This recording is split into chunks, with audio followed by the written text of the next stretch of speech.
Hello students, एक बार फिर आप सभी का स्वागत है आपके अपने YouTube परिवार एक्सीलेंट स्टडी पॉइंट 2.0 पर। मैं कुलदीप सक्सेना। आइए आज आपके लिए लेकर आया हूं क्लास 12 के लिए जो हमारा प्रीवियस ईयर क्वेश्चन पेपर रहने वाला है 2024 का फर्स्ट सेट। आज हम लोग सॉल्व करने वाले हैं। देखते हैं 2024 की परीक्षा में जो फर्स्ट सेट आपका था उसमें किस प्रकार के क्वेश्चंस थे। आइए आज हम इसे सॉल्व करने वाले। देखिए, वीडियो अगर हम पूरा पेपर सॉल्व करेंगे तो वीडियो जो है वो अधिक लंबा हो जाएगा, इसलिए इसे हम दो पार्ट में सॉल्व कराने वाले हैं। कितने पार्ट में? दो पार्ट इसके लिए लेकर आऊंगा आपके लिए। पार्ट नंबर 1 होगा, पार्ट नंबर 2। आज हमारा ये पहले सेट के लिए पार्ट नंबर 1 रहने वाला है। इसे हम लोग आज आइए देखते हैं। एक बार सभी विद्यार्थी अपने स्टैंडर्ड पर प्लीज वीडियो को शेयर कर दीजिएगा और वीडियो को लाइक कर दीजिएगा, और जो विद्यार्थी चैनल पर फर्स्ट टाइम है प्लीज चैनल को सब्सक्राइब कर लीजिए। तो आइए देर न करते हुए शुरू करते हैं आज के अपने सेशन को। सेट नंबर 1 रहने वाला EX जो आपका सेट था उस पर हम लोग बात करने वाले हैं। देखिए, पहले आपके 5 OMR बेस्ड क्वेश्चंस रहने वाले हैं जो आपके प्रत्येक वर्ष पूछे जाते हैं। 5 OMR बेस्ड क्वेश्चंस आपके आते हैं। पहले हम उन पर डिस्कस करेंगे, उसके बाद आपसे आगे प्रश्नों की चर्चा करेंगे। जो लिखित का पार्ट रहेगा उस पर हम बात करेंगे। देखिए, क्वेश्चन जो है वो आपको सामने देखने को मिल जाएगा, आप यहां से उसे पढ़ सकते हैं और उसका सोल्यूशन भी यहां से आप देख सकते हैं। फर्स्ट क्वेश्चन जो रहने वाला है वो आपका क्या है, जरा क्वेश्चन को देखिएगा। लिखा है, यदि आव्यूह ए और बी के क्रम, एक आव्यूह, दो आव्यूह है आपके पास, आव्यूह ए और आव्यूह बी, इनका जो क्रम दिया गया है वो P Y Q and Q Y R है, तो ए बी का क्रम क्या होगा। यानी आपको एक आव्यूह दिया गया है ए। देखिए, पहले हम बात करते हैं आव्यूह जो है आपका ए है। आव्यूह जो बेटा ए है, इसको आव्यूह ए का जो क्रम दिया गया है, मान लीजिए एक आव्यूह ए आई जे है, इसका जो क्रम है बेटा वो पी वाई क्यू है, यानी पी वाई क्यू है। एक आव्यूह बी है, इसका जो क्रम है प्यारे बच्चों वो आपका क्या है, वो आपका क्यू वाई आर है। क्या है? क्यू वाई आर है। अब देखिए, ए बी कब पॉसिबल होगा, यानी दो आव्यूह का गुणा कब पॉसिबल होता है, किस कंडीशन में पॉसिबल होता है। तो देखिए, बात करते हैं यहां पर पहले पंक्ति में, पहले आव्यूह में स्तंभों की संख्या, पहले आव्यूह में स्तंभों की संख्या और दूसरे आव्यूह में पंक्तियों की संख्या अगर आपकी इक्वल होती है तो दो आव्यूह का गुणा जो है वो पॉसिबल होता है। इस तरीके से अगर हम यहाँ बात अगर करते हैं तो सबसे पहले अगर आप यहाँ देखने वाले हैं तो यहाँ पर जो कंडीशन है प्यारे बच्चों वो देखिए ये वाली बनने वाली है, क्योंकि ये इक्वल रहेगा। पहले आव्यूह में स्तंभों की संख्या, दूसरे आव्यूह में पंक्तियों की संख्या क्या है, इक्वल है। तो जो आव्यूह आपका बनेगा ए बी, जब इनका आप गुणा कराएंगे तो आव्यूह ए बी बनेगा। उसका जो क्रम रहने वाला है वो क्रम क्या हो जाएगा प्यारे बच्चों, वो क्रम जो हो जाएगा वो पी वाई आर हो जाएगा। क्या हो जाएगा? पी वाई आर हो जाएगा। किस ऑप्शन में ये क्वेश्चन का आंसर रहने वाला है, किस ऑप्शन की बात करें तो इसका जो ऑप्शन रहेगा प्यारे बच्चों वो ऑप्शन नंबर फर्स्ट जो है इसका राइट आंसर रहेगा। याद रखिएगा, इस प्रकार का क्वेश्चन आपके एग्जाम में बनता ही बनता है। तो पहले पंक्ति में अगर स्तंभों की संख्या दूसरे आव्यूह में अगर पंक्तियों की संख्या के इक्वल होती है तो गुणा जो है पॉसिबल होता है, और गुणा करने पर जो हमारा आंसर बनता है वो पहले आव्यूह की पंक्तियों की संख्या इंटू दूसरे आव्यूह की स्तंभों की संख्या के गुणनफल के क्या होता है, बराबर होता है। इस तरीके से जो ए बी का जो क्रम बनेगा, जो कोटि बनेगी वो आपकी ये रहने वाली है। अगला प्रश्न जो आपका है वो क्या है, जरा देखिएगा। लिखा है, किस बिंदु पर रेखा बाई बराबर x+1 की ढाल वक्र y² बराबर 4x की ढाल के बराबर होगी। 4 ऑप्शन आपके सामने हैं, देख लीजिएगा। देखिए, यहां पर अगर बात करते हैं सेकंड क्वेश्चन की तो क्या कहता है, एक रेखा दी गई है आपको, रेखा जो दी गई है वो y बराबर क्या दी गई है, x+1 दी गई है। रेखा जो दी गई है वो y बराबर x+1 दी गई है।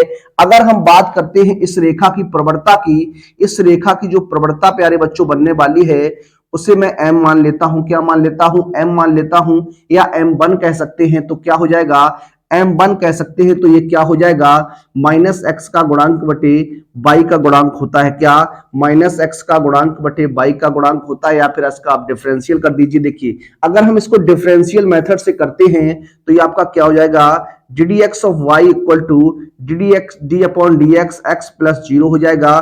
तो यहां पर m बराबर जो मान निकल के आएगा वो क्या हो जाएगा, m1 बराबर जो हो जाएगा वो क्या हो जाएगा, 1 हो जाएगा। क्या हो जाएगा, 1 हो जाएगा। इसी प्रकार से अगर हम वक्र की बात करते हैं, किसकी बात करते हैं, वक्र जो आपको दिया गया है बाई स्क्वायर बराबर 4x है, यहां से अगर हम प्रवणता की बात करते हैं, इसका डिफरेंशियल जब करते हैं तो 2 by d d x of y equal to 4 multiply 1 and d d x of y equal to क्या हो जाएगा, 4 अपॉन 2 बाई हो जाएगा। इसे सॉल्व करेंगे तो 2 अपॉन बाई रह जाएगा।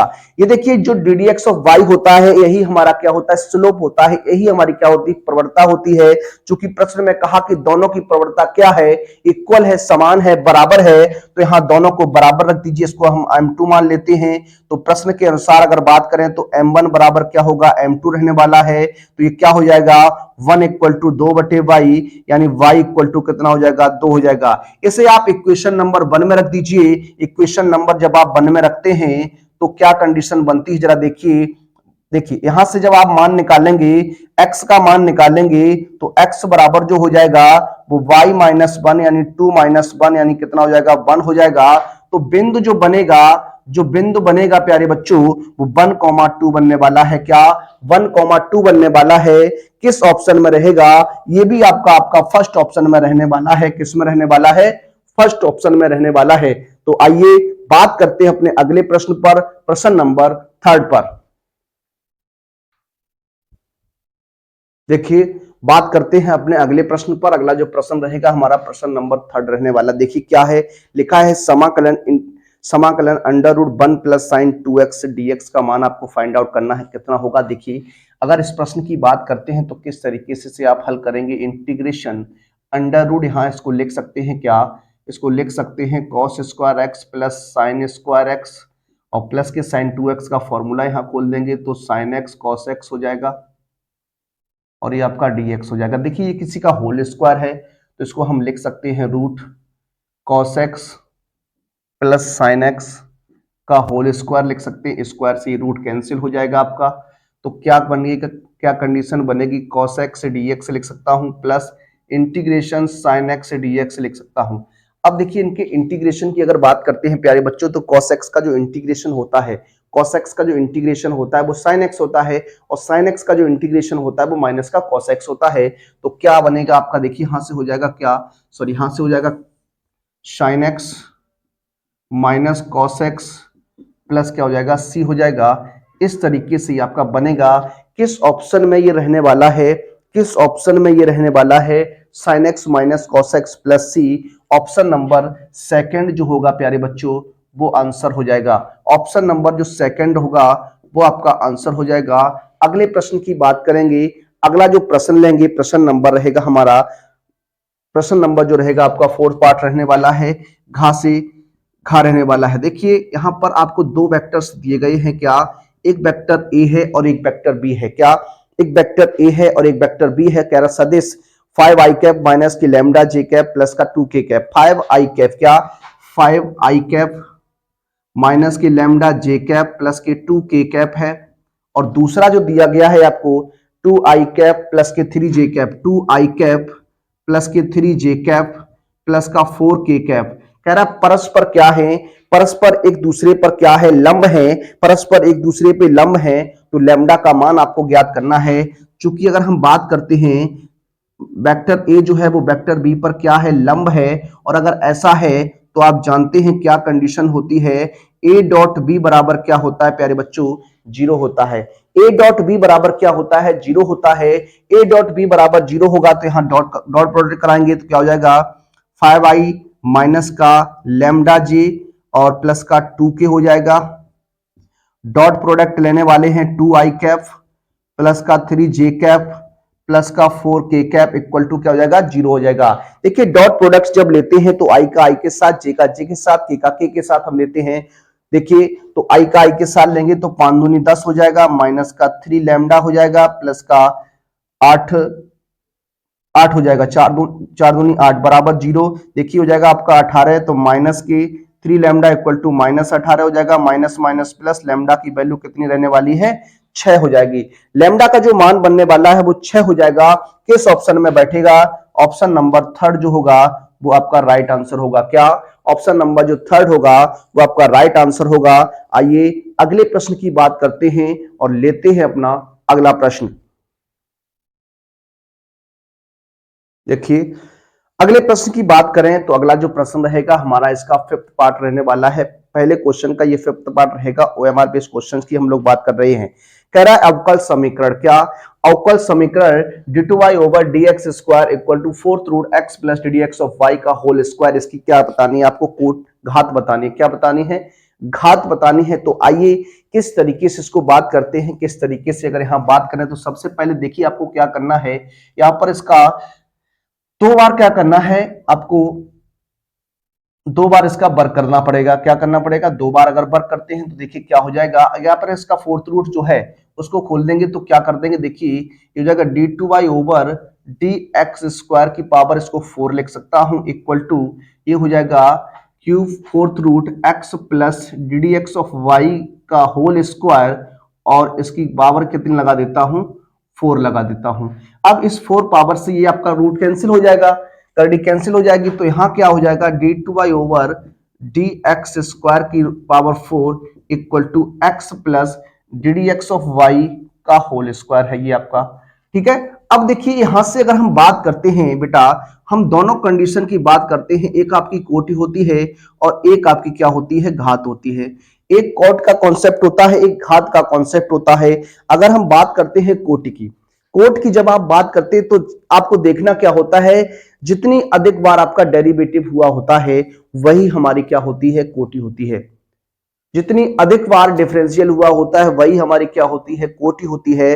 और उस पर जो चढ़ी पावर होती है वो हमारी क्या कहलाती है? घात कहलाती है। तो यहां अगर बात करते हैं तो सबसे अधिक बार जो डिफरेंशियल हुआ है 2 टाइम्स हुआ है, कोटि कितनी हो जाएगी? 2 हो जाएगी। पावर की बात करेंगे तो कितनी है? 4 हो जाएगी। तो इसका राइट आंसर जो रहने वाला है प्यारे बच्चों वो 4 होगा। कितना होगा? 4 होगा। तो फर्स्ट ऑप्शन में इसका आंसर बनने वाला है ऑप्शन नंबर 1 जो होगा वो आपका राइट आंसर होगा। आइए अब हम बात करने वाले आपसे अगले प्रश्नों पर, जो हमारा लिखित का पोर्शन होता है उन क्वेश्चंस को हम लोग लेने वाले हैं। आइए बात करते हैं अपने प्रश्नों पर। देखिए बात करते हैं अपने अगले प्रश्न पर और लेंगे अपना अगला प्रश्न। प्रश्न नंबर 2 आपके सामने है। इस प्रश्न नंबर 2 में क्या है, आपके क्वेश्चंस की जो संख्या रहने वाली है वो 5 क्वेश्चंस रहेंगे। कितने क्वेश्चंस रहेंगे? 5 क्वेश्चंस रहेंगे। प्रत्येक क्वेश्चन जो रहने वाला है वो 1 नंबर का होगा। कितने नंबर का होगा? 1 नंबर का होगा। और पांचों प्रश्न जो है वो आपको हल करने हैं। आइए एक एक प्रश्न की बात करते हैं और आपके सामने से सॉल्व करते हैं। देखिए अगर हम बात करते हैं फर्स्ट कंडीशन में, जो हमारा फर्स्ट क्वेश्चन रहने वाला है इसमें क्या है जरा देखिएगा। कहता है दर्शाइए कि फलन f(x) आपके सामने दिया गया है x plus 2, x is not equal to 0 and 0 जो दिया गया है वो x बराबर 0 पर है, और f(x) जो x बराबर 0 पर आपको बताना है कि संतत नहीं है, ये हमें बताना है। तो देखिए किस तरीके से हम इस पर बात करते हैं, किस तरीके से क्वेश्चन को लगाते हैं। सबसे पहले हम क्या करने वाले हैं प्यारे बच्चों, इसमें लेफ्ट हैंड लिमिट की बात करने वाले हैं एट x इक्वल टू 0। जब आप लेफ्ट हैंड लिमिट की बात करते हैं तो ये कंडीशन जो प्यारे बच्चों बनती है वो limit h tends to 0 f 0 minus h होता है। यह हो जाएगा लिमिट h टेंड्स टू 0। अब देखिए नॉट एज इक्वल टू है तो इसी में आपका ग्रेटर देन आएगा और लेस देन आएगा, इसी दोनों में ही, इस दोनों की कंडीशन यहीं पर रहेगी।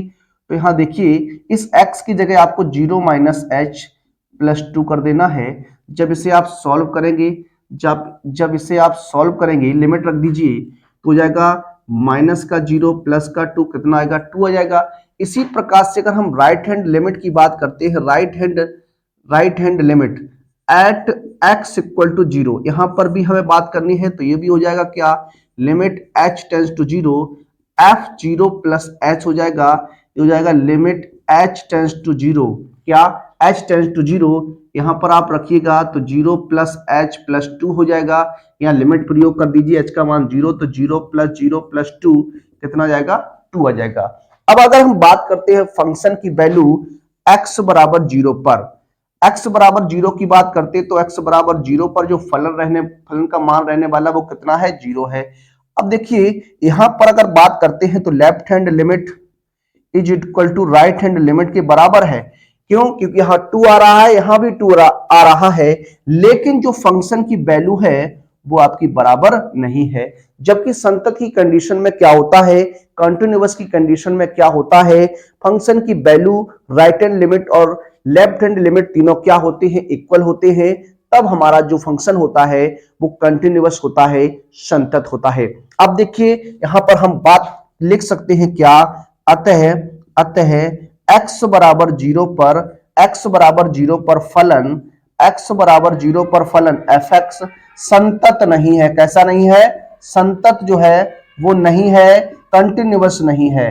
तो इस तरीके से आप बता सकते हैं आसानी से। जब इस तरीके का प्रश्न आता है तो उसे आराम से आप सॉल्व कर सकते हैं। नेक्स्ट प्रश्न की ओर चलते हैं और दूसरे प्रश्न पर बात करेंगे। देखिए आपका ट्रिग्नोमेट्रिक फंक्शन से आपका प्रश्न रहने वाला है, इनवर्स ट्रिग्नोमेट्रिक फंक्शन जो आपका चैप्टर है सेकंड, वहां से ही आपका प्रश्न है। लिखा है साइन इनवर्स साइन 7π/6 है, ये आपका प्रश्न है। अब देखिए यहां पर अगर हम बात करते हैं जो साइन होता है उसकी रेंज क्या होती है, तो आप जानते हैं -π/2 से लेकर π/2 के मध्य में साइन की क्या होती है, रेंज होती है। तो यहां पर पहले जो कंडीशन आपको 7π/6 दी गई है, इसको हमें क्या करना है, कन्वर्ट करना है। क्या करना है, कन्वर्ट करना है। और इसे कन्वर्ट 7π/4 है, क्या है, 7π/4 है। अब इसको देखिए कन्वर्ट करने का प्रयास करते हैं तो किस तरीके से आप कन्वर्ट कर सकते हैं। तो देखिए साइन इनवर्स साइन, इसको मैं लिख सकता हूं क्या, 2π - π/4 लिख सकता हूं। ये आप इसको लिख सकते हैं 2π - π/4 यानी 4 का यहां करिए गुणा, तो 4 दूनी 8 में से 1 घटाइएगा तो 7π/4 बच जाएगा। अब थोड़ा ध्यान दीजिएगा, यहां लिखा हुआ है साइन 360 - थीटा है। साइन 360 - थीटा जो होता है प्यारे बच्चों वो माइनस का साइन थीटा होता है। तो यहां पर क्या बन जाएगा, ये हो जाएगा साइन इनवर्स माइनस का साइन π/4 हो जाएगा, ये आपका बन जाएगा। ठीक है ना। अब आप एक कंडीशन को और जानते हैं क्या, साइन इनवर्स जो होता है वो -x जो होता है वो माइनस का साइन इनवर्स x होता है। तो यहां पर क्या हो जाएगा, माइनस का साइन इनवर्स साइन π/4। अब साइन इनवर्स साइन x जो होता है प्यारे बच्चों वो x होता है, क्या होता है, x होता है। तो इसकी जगह क्या हो जाएगा, माइनस का π/4। इस प्रश्न का क्या रहेगा, आंसर रहेगा कि किस कंडीशन से हमने यहां बात की है, साइन इनवर्स साइन x की जो कंडीशन होती है वो हमारी क्या होती है, x होती है। क्या होती है, x होती है। तो इस तरीके से आप प्रश्न को लगाएंगे, हल करेंगे। आइए अगले प्रश्न की ओर चलते हैं और लेते हैं अपना अगला प्रश्न। देखिए अगले प्रश्न की बात करते हैं तो अगला जो प्रश्न हमारा है, प्रश्न नंबर रहेगा आपका क्या, थर्ड पार्ट रहेगा। दूसरी हेडिंग का एक थर्ड प्रश्न रहने वाला है। लिखा है यदि y बराबर a e⁻x + b है तो सिद्ध कीजिए d2y/dx² - dy/dx = क्या लाना है, आपको 0 लाना है। देखिए किस तरीके से बात करते हैं। सबसे पहले अगर यहां हम देखते हैं तो जो कंडीशन आपको दी गई है y बराबर a e⁻x + b है, इसका फर्स्ट टाइम आपको डेरिवेटिव निकालना है। क्या निकालना है, फर्स्ट टाइम इसका डेरिवेटिव निकालना है। तो फर्स्ट टाइम इसका डेरिवेटिव जो हो जाएगा ddx of y a t/dx e⁻x और प्लस यहां कांस्टेंट है तो इसका 0 हो जाएगा। तो ये आपका बनेगा क्या, ddx of y = a e⁻x का जो डिफरेंशियल होता है प्यारे बच्चों वो e⁻x ही होता है। e⁻x का जो डिफरेंशिएशन होता है वो e⁻x ही होता है। तो यहां हो जाएगा e⁻x हो जाएगा। एक बार आपको पुनः इसका डिफरेंशिएशन करना है, अगेन क्या, again differential with respect to x। पुनः जब करते हैं तो ये हो जाएगा d2y/dx² बराबर a, क्या हो जाएगा, a T upon D X E की पावर एक्स। पुनः करेंगे इसका डिफरेंशिएशन तो आप जानते हैं पुनः से वही रहने वाला है, ये ए की पावर एक्स ही रहेगा। अब देखिए ए की पावर एक्स की बात करते हैं तो इसका मान यहां से D Y upon D X रख दीजिए, तो ये हो जाएगा क्या, D two Y over D X square बराबर D Y upon D x हो जाएगा। तो यहां से आपका आंसर जो बनेगा वो क्या रहेगा, माइनस का d Y upon D x equal to 0। इस प्रश्न को हम लोग सिद्ध कर सकते हैं इस तरीके से, तो ये आपका बन जाएगा। आइए नेक्स्ट प्रश्न की ओर चलते हैं और लेते हैं अपना फोर्थ पार्ट। देखिए क्वेश्चन क्या है, अवकल समीकरण से संबंधित क्वेश्चन है। लिखा है अवकल समीकरण आपको दिया गया है d d x of y equal to 1 plus x square बटे 1 प्लस वाई स्क्वायर को आपको क्या करना है, हल करना है, इसे सिंप्लीफाई करना है। तो देखिए क्या करेंगे, क्रॉस गुणा करा दीजिए। जब क्रॉस गुणा कराएंगे तो ये हो जाएगा 1 plus y square d y equal to 1 plus x square d x हो जाएगा। अब आपको क्या करना है, समाकलन करना है। क्या करना है, समाकलन। दोनों पक्षों का क्या कर दीजिए, दोनों पक्षों का समाकलन करने पर जब आप दोनों पक्षों का समाकलन करेंगे तो क्या कंडीशन रहेगी, किस तरीके से आप बनाने वाले हैं। देखिए ये हो जाएगा क्या, integration 1 plus y square d y equal to integration 1 plus x square and dx हो जाएगा। अब देखिए इंटीग्रेशन की बात करते हैं तो जो कांस्टेंट पार्ट होता है उसका इंटीग्रेशन जो होता है प्यारे बच्चों वो x होता है, ठीक है ना। और x की पावर n की बात करते हैं तो x की पावर n का जो इंटीग्रेशन होता है वो x की power n plus 1 upon n plus 1 होता है, ये आपको ध्यान रखना चाहिए। तो यहाँ 1 है, इस 1 का y के सापेक्ष हो रहा है इंटीग्रेशन, तो ये y हो जाएगा, प्लस यहाँ y स्क्वायर है तो ये y क्यूब बटे कितना हो जाएगा, 3 हो जाएगा, बराबर यहां बात करते हैं तो ये हो जाएगा x plus x cube upon 3, और इसे क्या लिख सकता हूं, प्लस c लिख सकता हूं, ये आपका आ जाएगा, ठीक है ना। अब अगर हम आगे सॉल्व करते हैं, इसको आगे सॉल्व करते हैं तो किस तरीके से आप सॉल्व कर सकते हैं जरा देखिएगा। इसको हम किस तरीके से आगे सॉल्व कर सकते हैं, देखिए तो इसको लिख सकते हैं, देखिए क्या, इसको हम y माइनस एक्स, देखिए इसको क्या करेंगे, एलसीएम ले सकते हैं। क्या एलसीएम की अगर बात करते हैं तो इसको एलसीएम के तौर पर अगर सॉल्व करें तो ये आपका हो जाएगा क्या, 3y plus y cube upon 3 equal to 3x plus x cube upon 3 और प्लस c।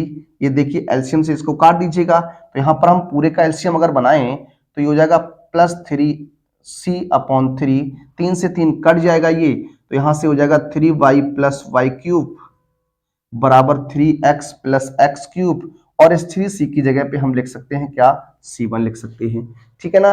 तो ये इस तरीके से आपका बन जाएगा। अगर हम बात करें, देखिए अगर हम बात करते हैं यहां पर, इसको इधर ट्रांसफर कर लीजिए तो यहां से 3, देखिए इसको मैं लिख सकता हूं क्या, वाई क्यूब, क्या y cube minus x cube, ये आएगा इधर, और यहां से प्लस का 3 कॉमन लेंगे तो y minus x equal to क्या हो जाएगा, c1 हो जाएगा। इस तरीके से इसका आंसर आपका बन जाएगा। तो ये था इस प्रश्न का आंसर। आइए बढ़ते हैं अपने अगले प्रश्न की ओर और लेते हैं अपना अगला प्रश्न। देखिए बात करते हैं नेक्स्ट प्रश्न पर। क्वेश्चन नंबर जो रहेगा आपका वो दूसरी हेडिंग का आपका 5th पार्ट रहने वाला है। देखिए क्वेश्चन आपको सामने दिखाई पड़ेगा, क्या है, किसी दौड़ में ए के जीतने की प्रायिकता 1/3 है। एक दौड़ प्रतियोगिता है, इस दौड़ में किसी व्यक्ति ए के जीतने की प्रायिकता जो है वो 1/3 है तथा बी के जीतने की प्रायिकता 1/4 है। इस दौड़ में ए और बी में से किसी के न जीत पाए इसकी प्रायिकता बताइए। देखिए बहुत ही अच्छा प्रश्न है और ये प्रश्न कई बार आपके एग्जाम्स में बन चुका है। अगर हम बात करते हैं इसको किस तरीके से लगा सकते हैं, किस मेथड के साथ लगा सकते हैं, आइए देखते हैं। सबसे पहले अगर हम बात करते हैं दौड़ में ए के जीतने की प्रायिकता, यहां पर बात करते हैं दौड़ में ए के जीतने की प्रायिकता, दौड़ में जो ए है इसके जीतने की जो प्रायिकता है प्यारे बच्चों वो 1/3 दी गई है। इसको मैं पी ए से लिख सकता हूं, probability of A equal to कितनी है, 1/3 है। क्या है, 1/3 है। अब अगर इसी तरीके से हम बात करते हैं दौड़ में, क्या दौड़ में बी के जीतने की प्रायिकता, इसकी अगर बात करते तो ये आपको दी गई है 1/2, कितनी दी गई है 1/2 दी गई है, ठीक है ना, सॉरी 1/4 दी गई है, कितनी दी गई है 1/4 दी गई है। अगर ये 1/4 दी गई है तो हम इसको लिख सकते हैं पी बी बराबर 1/4। अब देखिए प्रश्न में जो आपसे कह रहा है, क्या कह रहा है कि न तो ए जीत पाए और ना बी जीत पाए। पहले अगर हम बात करते हैं इन दो घटनाओं की, एक प्रोबेबिलिटी ए और एक प्रोबेबिलिटी बी है। देखिए अगर दौड़ की प्रतियोगिता हो रही है तो वहां पर दो अगर कैंडिडेट हैं तो कहीं ना कहीं हम कह सकते हैं कि एक तो कोई जीतेगा, या तो वो ए जीत सकता है या तो वो बी जीत सकता है, दोनों तो नहीं जीत सकते या दोनों नहीं हार सकते। इस तरीके की जब कंडीशंस होती है प्यारे बच्चों, तो दोनों की दोनों घटनाएं जो होती हैं वो हमारी स्वतंत्र होती है। क्या होती हैं, स्वतंत्र होती हैं। तो यहां पर देख सकते हैं क्या, लिख सकते हैं क्या, अतः दोनों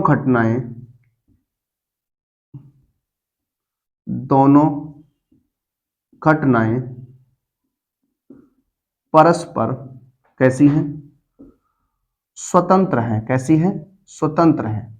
अगर दोनों घटनाएं परस्पर स्वतंत्र हैं तो किस तरीके से आगे प्रश्न हल होगा, किस तरीके से आगे आप लगा सकते हैं। प्रश्न में जो आपसे कहा गया है दोनों के न जीत पाने की प्रायिकता बताइए। दौड़ में ए और बी में से कोई न जीत पाए, अतः नीचे लिख रहे हैं क्या, दौड़ में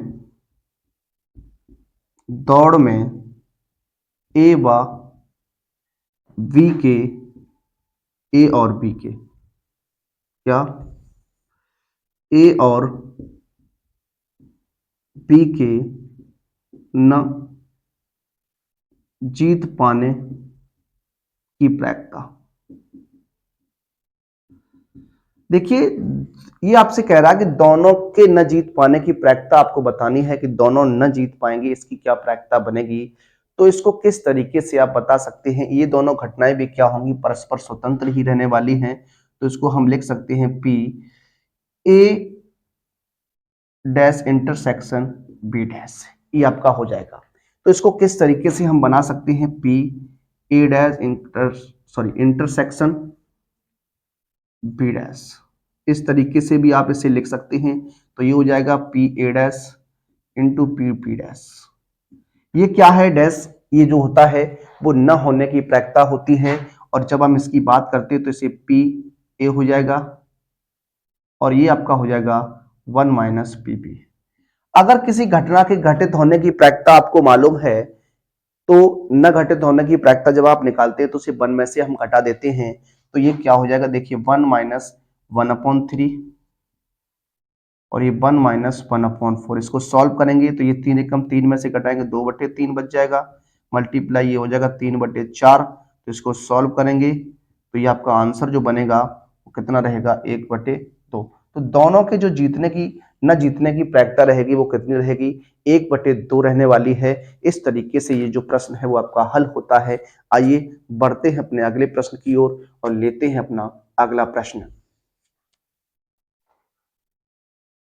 देखिए अब हम बात करने वाले हैं अपने अगले प्रश्न नंबर 3 पर। इस प्रश्न नंबर 3 में क्या है, इसमें भी आपको क्या 5 क्वेश्चंस, 4 क्वेश्चंस जो है वो आपको दिए गए हैं और चारों क्वेश्चंस आपको सॉल्व करने हैं। प्रत्येक क्वेश्चन जो है वो आपका 2 नंबर का रहने वाला है। देखिए किस तरीके की क्वेश्चंस हैं जरा आप देख सकते हैं। पहला क्वेश्चन क्या है, लिखा है प्राकृतिक संख्याओं के समुच्चय n पर, प्राकृतिक संख्याओं के समुच्चय n पर एक संबंध r a, b such that a, b belongs to natural number तथा a बराबर b स्क्वायर है से व्यक्त किया जाता है। क्या a, b belongs to r, b, c belongs to r such that या therefore a, c belongs to r सत्य है।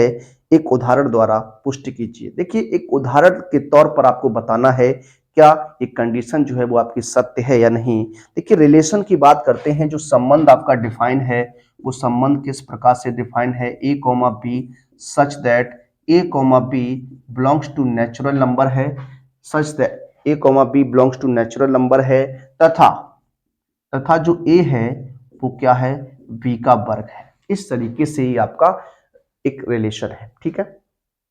अब अगर यहां पर हम बात करें, यहां पर अगर मान लें इसको, यहां पर हम यहां मान लेते हैं क्या, माना ए बराबर, इसको हम मान लेते हैं क्या है, ए बराबर अगर हम मान लें क्या है, ए बराबर अगर मान लें 16 है, बी बराबर अगर 4 है, और सी बराबर हम 2 मान लें, क्या 2 मान लें, ठीक है। ए बराबर 4, 16, बी बराबर 4 और सी बराबर क्या मान लिया, 16 मान लिया। यहां पर a comma b comma c belongs to natural number की बात हो रही है। अब जरा रिलेशन की अगर बात करते हैं, जो रिलेशन आपका यहाँ पर बनेगा वो रिलेशन क्या रहने वाला है, किस तरीके से रहने वाला है, जरा देखिए। अगर यहाँ पर हम बात करते हैं बी का मान जब हम 4 रखते हैं तो ए का मान हमें 16 मिल जाता है, यानी 16,4 बन जाएगा आपका एक, ठीक है। उसके बाद अगर हम बात करें 2 रखें यहाँ तो 2 का वर्ग 4, यानी ये आपका 4 कॉमा कितना मिल जाएगा, 2 मिल जाएगा। ऐसे ही करके अगर हम बात करते हैं यहाँ पर, ये कंडीशन आपकी मान लीजिए बना रहा हूं, तो ये कंडीशन यहाँ पर बनेगी, ठीक है ना। अब अगर हम बात करें आपसे एक एक कंडीशन की, क्या जो आपका 16,4 है, इसको अगर हम चेक करते हैं प्यारे बच्चों, तो क्या हो जाएगा, देखिए ये 16 जो होगा वो क्या होता है, 4 का वर्ग होता है। 16 जो होगा हमारा 4 का वर्ग होगा, ये आपकी क्या है, सही रहेगी। देखिए तो यहां पर हम कह सकते हैं देयरफॉर 16,4 बिलोंग्स टू क्या है, रियल नंबर है या नहीं। आप कहेंगे जी हाँ, रियल नंबर नहीं, सॉरी रिलेशन में है। किसमें है, रिलेशन में है।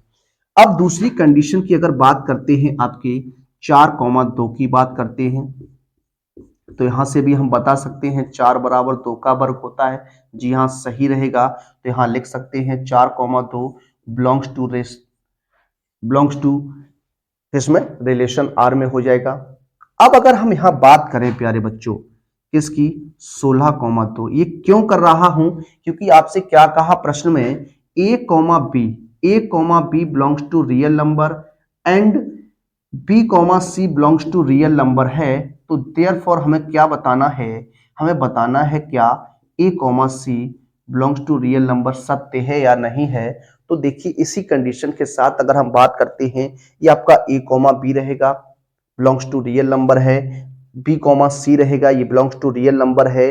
अगर हम बात करें इनकी तो 16,2 क्या, 16,2 क्या बिलोंग्स टू आपका रिलेशन में होगा या नहीं होगा। तो यहाँ पर देखिए अगर हम बात करते हैं 16 बराबर 2 की घात 2, ये बराबर नहीं होता है, बराबर नहीं होता है। तो यहाँ लिख सकते हैं 16,2 does not belongs to relation R, ठीक है ना। तो इसको हम लिख सकते हैं क्या, अतः अतः क्या a comma B belongs to relation R and B comma C belongs to relation R. Therefore A comma C does not belongs to R. क्या does not belongs to R, या फिर इसको लिख सकते हैं क्या belongs to R, सत्य नहीं है, क्या सत्य नहीं है, क्या नहीं है, सत्य नहीं है। इस तरीके से आप बता सकते हैं। अच्छा प्रश्न है और बढ़िया प्रश्न रहने वाला है। आइए अगले प्रश्न की ओर चलते हैं और लेते हैं अपना अगला प्रश्न।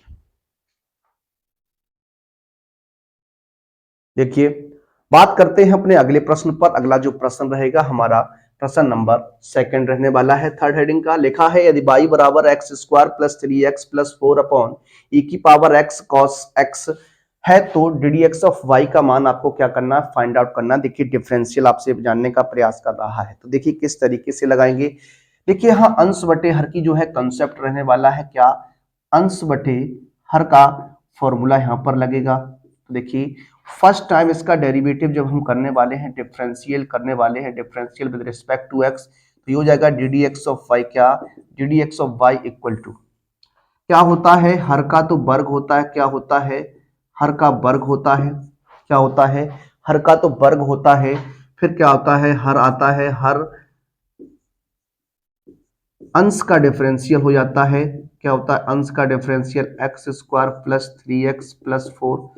फिर माइनस होता है आपका, अंश आता है, क्या आता है, अंश आता है, और फिर आपको करना क्या होता है, हर का डिफरेंशियल करना होता है। e की पावर x क्या हो जाएगा, cos x हो जाएगा। अब यहाँ पर अगर बात करते हैं इस कंडीशन में आपका क्या है, फर्स्ट और सेकंड की कंडीशन रखने वाली है, तो यहाँ फर्स्ट और सेकंड की कंडीशन भी हम अप्लाई करने वाले हैं। देखिए इसको जब सॉल्व करेंगे तो e की पावर x cos x रहेगा, और यहाँ पर जो हो जाएगा वो क्या हो जाएगा, 2x हो जाएगा, प्लस का 3 मल्टीप्लाई 1 प्लस 0, और यहाँ देखिए माइनस का x square plus 3x plus 4।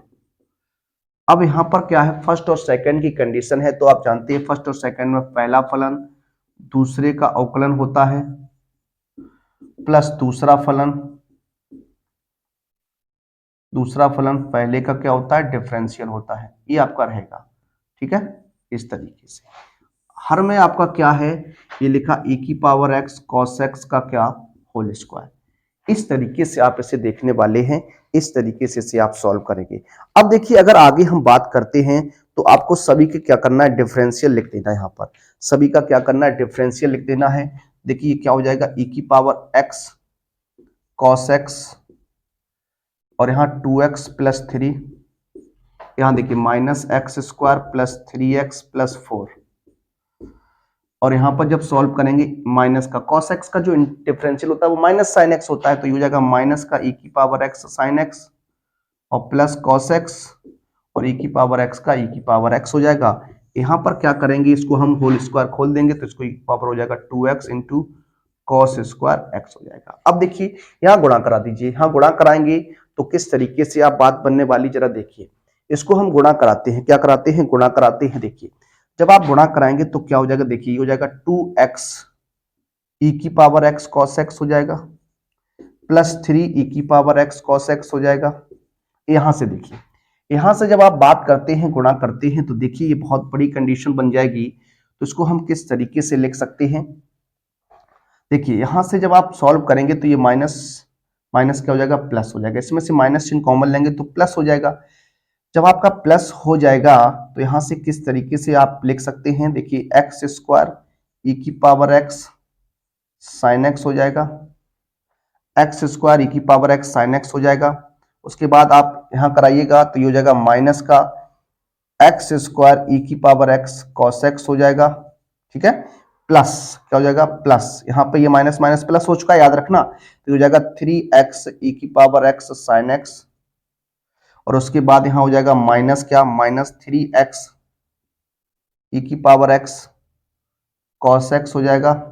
अब देखिए यहां पर 4 का मल्टीप्लाई करना है तो ये हो जाएगा क्या, 4 ई की पावर एक्स साइन एक्स हो जाएगा, और माइनस का 4 ई की power x sine x cos x हो जाएगा। क्या हो जाएगा, कॉस एक्स हो जाएगा।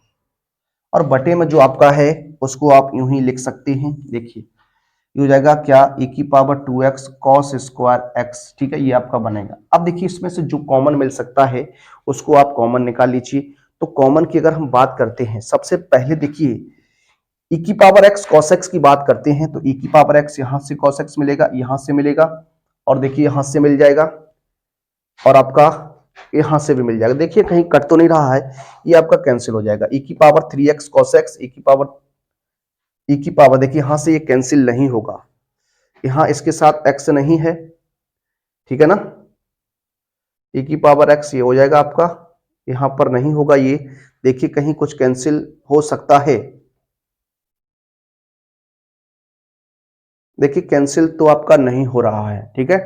तो कैंसिल अगर नहीं होगा तो फिर इसको आप कॉमन लेकर ही लिख सकते हैं। कैसे लिखेंगे, जरा वो देखिए। देखिए आपका कहां से कॉमन मिल जाएगा, ये आप एक बार देख लीजिए। यहां से देखिए, इसको देखते हैं, यहां से 3 हो जाएगा, ये 3, ये 3 हो जाएगा, यहां से हो जाएगा क्या, माइनस का x हो जाएगा, माइनस का 3x, क्या माइनस का 3x लिख सकता हूं क्या। देखिए यहां पर आपका ये थोड़ा और सॉल्व होगा, ठीक है। इसको पहले और सॉल्व करने का प्रयास करिए। e की 2x e की पावर 2x e की पावर x है, इसको यहां से देखिए घटा सकते हैं, क्या घटा सकते हैं। तो जब इसको आप घटाइएगा तो यहां देखिए क्या बच जाएगा, 3 से घटाएंगे तो आपका माइनस का बच जाएगा, क्या बच जाएगा, माइनस का बच जाएगा। तो माइनस का क्या बचेगा, माइनस का e की power sin x cos x बचेगा, क्या बचेगा, माइनस का e की पावर cos x बचेगा। एक बार आप चेक करिएगा इसको।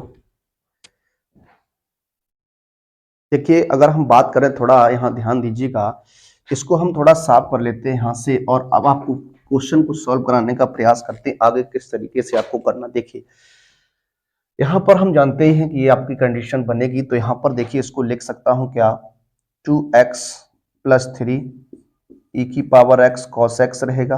अब यहां से देखिए एक बार अगर हम इसका गुणा, इस पद का गुणा इसके साथ करेंगे तो इसको क्या लिख देंगे, माइनस का चिन्ह आ जाएगा, x square plus 3x plus 4 e की पावर x cos x हो जाएगा। ठीक है, और ये माइनस माइनस प्लस प्लस हो जाएगा क्या, x square plus 3x plus 4 और e की पावर x साइन x हो जाएगा। ये आपका बनेगा। इस तरीके से ही आप क्वेश्चन को इसे लगाइएगा तो आपको आंसर जो है वो आपका अनसॉल्व्ड में जो आंसर दिया गया है वो प्यारे बच्चों गलत है। क्या है, गलत दिया गया है।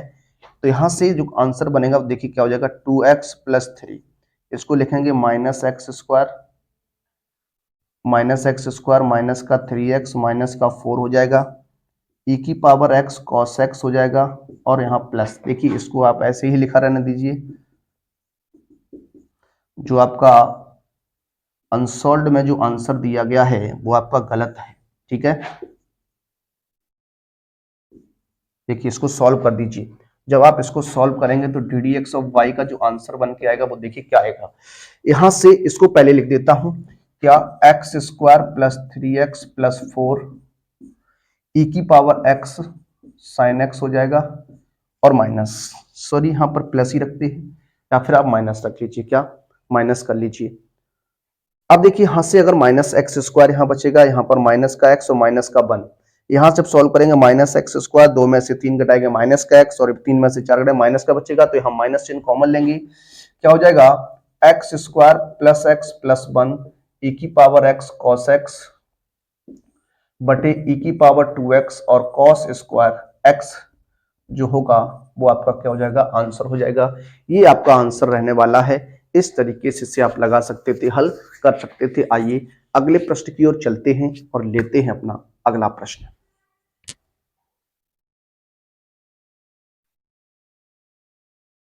देखिए बात करेंगे अगले प्रश्न पर। अगला जो प्रश्न रहेगा हमारा थर्ड पार्ट रहने वाला है।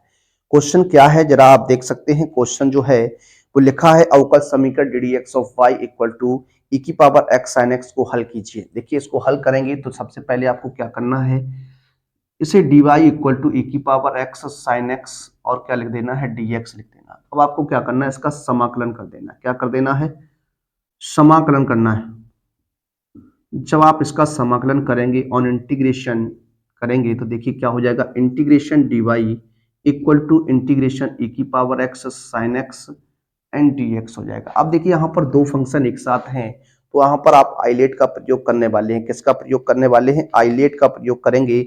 आइलेट से इस क्वेश्चन को आप लगाएंगे तो देखिए किस तरीके से आपका हो जाएगा, किस तरीके से आप सॉल्व करने वाले हैं, किस तरीके से आप हल करने वाले हैं। अगर यहाँ बात करते हैं इसको हम इक्वेशन नंबर 1 कह सकते हैं। तो सबसे पहले देखिए यहाँ पर हम आई बराबर लेके चलेंगे क्या, ई की power x sine x D x. ठीक है ना, इसको सॉल्व करेंगे तो इसको हम फर्स्ट और इसे हम सेकंड मान लेते हैं, आई लेट। तो इसको हम फर्स्ट और सेकंड की कंडीशन से अगर लगाएंगे तो क्या कंडीशन बनेगी जरा देखिए। तो यहां पर हो जाएगा क्या, पहला फलन दूसरे का समाकलन minus differential of first integration of second and whole integration, ये आपका हो जाएगा। ठीक है ना, इस तरीके से बनेगा। अब देखिए हो जाएगा ई की पावर एक्स, साइन का होता है माइनस का कॉस एक्स, माइनस ई की पावर एक्स का डिफरेंशियल ई की पावर एक्स होता है, ये हो जाएगा माइनस का cos x and d x. ठीक है ना, अब देखिए हो जाएगा माइनस का ई की पावर एक्स कॉस एक्स और ये माइनस माइनस का हो जाएगा प्लस, यहाँ पर ई की पावर एक्स कॉस एक्स। एक बार पुनः यहाँ पर हमें आइलेट का प्रयोग करना है और यहाँ फर्स्ट और सेकंड की कंडीशन एक बार फिर से लगानी है, अप्लाई करनी है। देखिए किस तरीके से, तो आई बराबर हो जाएगा माइनस ई की पावर एक्स कॉस एक्स हो जाएगा एंड माइनस माइनस प्लस हो चुका है, ये हो जाएगा पहला फलन दूसरे का समाकलन minus differential of first and integration of second and whole integration, ये आप जानते हैं। देखिए ये हो जाएगा माइनस ई की power x cos x plus e की पावर एक्स कॉस एक्स का जो डिफरेंस इंटीग्रेशन होता है वो क्या होता है, साइन एक्स होता है। तो ये साइन एक्स हो जाएगा माइनस ई की पावर एक्स और यहाँ साइन एक्स डी एक्स। अब देखिए इसकी जगह हम क्या लिख सकते हैं, आई लिख सकते हैं। क्या लिख सकते हैं, आई लिख सकते हैं। तो यहाँ आई लिख दीजिए, तो ये हो जाएगा आई बराबर ई की power x sine x minus e की पावर एक्स कॉस एक्स और माइनस आई, इसको इधर लाइएगा तो 2i हो जाएगा। तो 2i बराबर हो जाएगा ई की पावर एक्स साइन एक्स हो जाएगा और माइनस ई की पावर एक्स कॉस एक्स हो जाएगा, ठीक है। और प्लस यहाँ पर हम c लगा सकते हैं, ठीक है। प्लस आपका क्या हो जाएगा, c हो जाएगा, ठीक। अब देखिए यहाँ पर इसको मैं लिख सकता हूँ क्या, i बराबर ई की पावर x अपॉन 2 कॉमन ले लेंगे इसको और ये हो जाएगा sine x minus cos x plus c, ठीक है। ये आपका बनेगा। आप समीकरण 1 से बात करिएगा, क्या समीकरण 1 से यहां पर डिफरेंशियल अगर करेंगे आप, इसका इंटीग्रेशन जब आप करेंगे तो क्या हो जाएगा, y इक्वल टू क्या हो जाएगा, y इक्वल टू इसका मान रख देंगे, क्या हो जाएगा देखिए ये हो जाएगा e की power x upon 2 sine x minus cos x plus क्या हो जाएगा c। ये हमारा क्या हो जाएगा, आंसर हो जाएगा। इस तरीके से प्रश्न जो है आपका हल होता है। आइए अगले प्रश्न की बात करते हैं।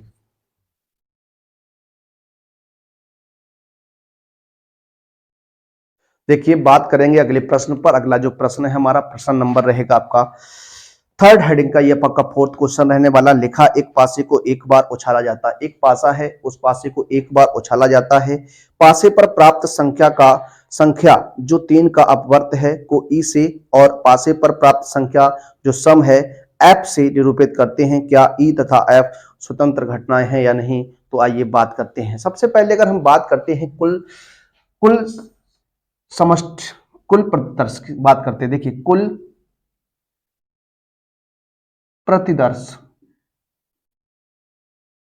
प्रतिदर्श की बात करते हैं तो S बराबर क्या हो जाएगा, 1 2 3 4 5 और 6।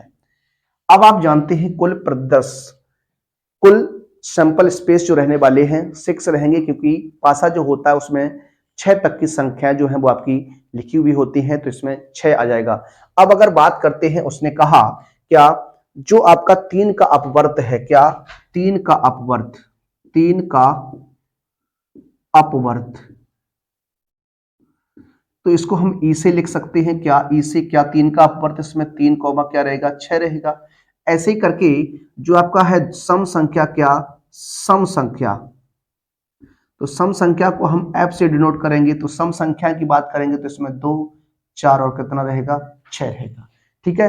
अब हम अगर बात करते हैं ई इंटरसेक्शन एफ की बात करेंगे, ई और एफ में क्या कॉमन रहेगा, 6 रहेगा। अब यहां से हम प्रोबेबिलिटी की बात करने वाले हैं। प्रोबेबिलिटी ऑफ ई क्या हो जाएगा, यहां देखिए कुल सैंपल स्पेस बात करेंगे 6 है, आउटकम्स कितने रहेंगे, 2 रहेंगे। तो यहाँ 2/6 हो जाएगा, यानी 1/3 हो जाएगा। इसी प्रकार से प्रोबेबिलिटी ऑफ एफ की बात करेंगे तो ये हो जाएगा कितना, 3/6 हो जाएगा, इक्वल टू 1/2 आ जाएगा, ठीक है ना। और हम बात करते हैं probability of E intersection F की, तो यहां देखिए 1 कितना हो जाएगा, 6 हो जाएगा, ठीक है। अब हम अगर बात करते हैं स्वतंत्र घटना के लिए, देखिए बात करते हैं स्वतंत्र घटना के लिए। आप जानते हैं क्या होता है, probability of E intersection F equal to होता है प्रोबेबिलिटी ऑफ ई हो जाएगा इनटू प्रोबेबिलिटी ऑफ एफ हो जाएगा। अगर ये इक्वल आता है तो आपका आंसर जो है वो दोनों घटनाएं स्वतंत्र हो जाएंगी। ये आपका 1/6 दिया गया है, ये हो जाएगा क्या 1/3 मल्टीप्लाई 1/2। तो इसको 1/6 इक्वल टू 1/6 लिख सकते हैं। तो अतः कह सकते हैं क्या, अतः दोनों घटनाएं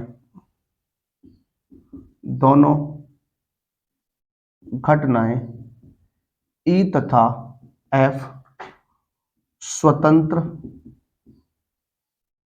घटनाएं हैं। दोनों घटनाएं कैसी हैं, स्वतंत्र घटनाएं हैं। इस तरीके से इस प्रश्न को लगा सकते हैं, हल कर सकते हैं। आइए बढ़ते हैं अपने अगले प्रश्न की ओर।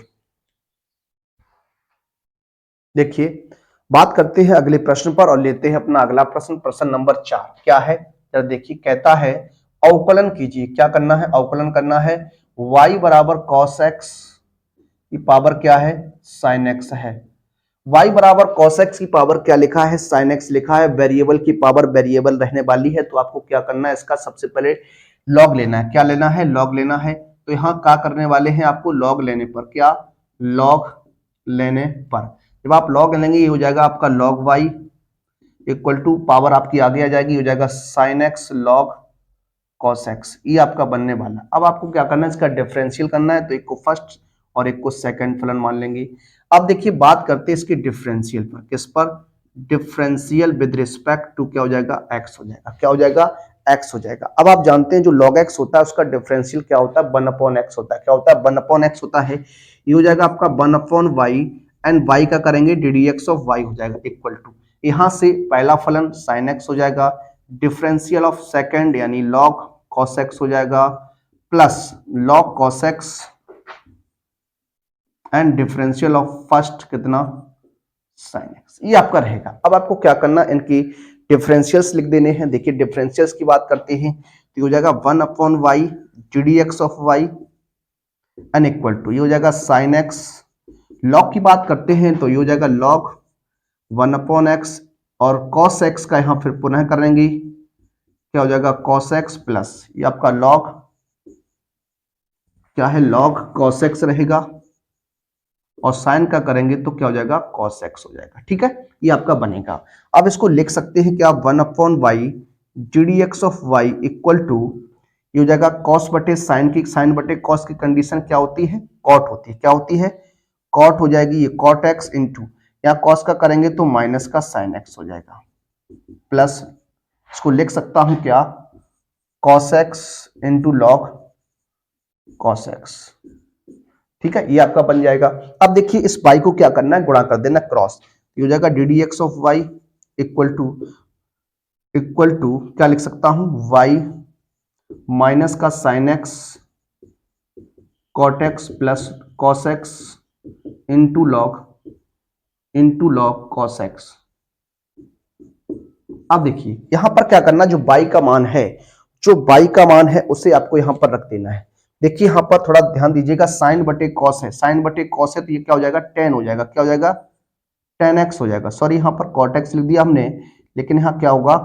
टेन एक्स होगा। अब यहाँ y का मान जो आपका है उसको रख देंगे तो क्या हो जाएगा? देखिए हो जाएगा ddx of y equal to क्या? cos x की पावर क्या हो जाएगा? sin x हो जाएगा, ब्रैकेट माइनस का क्या? sin x tan x plus cos x log cos x।